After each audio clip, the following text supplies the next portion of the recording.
Umewahi kushtuka usiku na hukuweka alarm? Umelala lakini ghafla usingizi umekata usiku wa manane na uelewi nini kimekuamsha?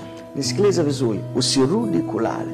Kwa sababu kama wewe ni mtu wa Mungu, kama wewe ni Mkristo, unapaswa kuelewa ya kwamba kuna vitu ambavyo huwa unavifanya kwa kupanga wewe, lakini kuna vitu ambavyo Mungu anavifanya kwa mapenzi yake katika maisha yako. Mungu anasema ya kwamba kuna kitu kinaitwa majira, lakini pia kuna kitu kinaitwa nyakati.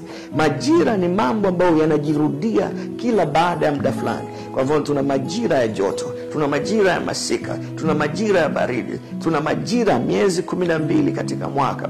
Lakini nyakati au wakati ni kitu ambacho kikishapita akirudi.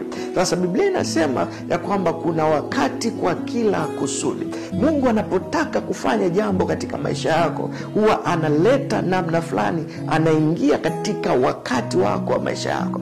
Kwa mfano, nimelala usiku alafu nikashtuka, maana yake kuna kusudi la Mungu ambao anataka nilifanye wakati huo, kwa sababu sikupanga mimi hiyo ratiba, sikusudia hicho kitu mimi. Kwa kuna namna roho Mungu ananiongoza zaidi ya akili yangu, zaidi ya hisia zangu za mwilini, ila kwa roho yake ninaamka. Kwa nikiamka usiku, cha kwanza ninachotakiwa kufanya kwanza ni kumshukuru Mungu. Nimshukuru Mungu na kuruhusu roho yangu ikamate wazo la Mungu sasa.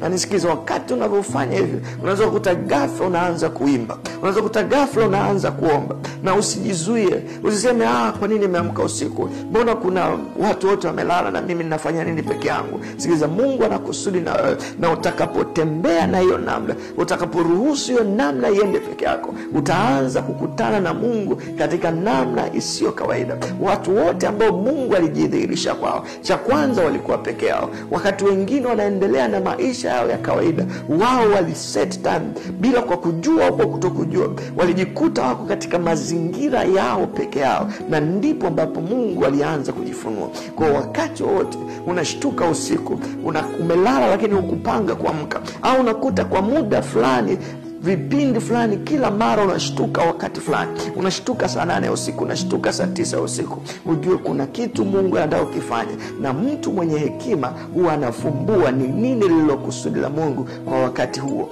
ili alitumie kwa faida yake. Shalom.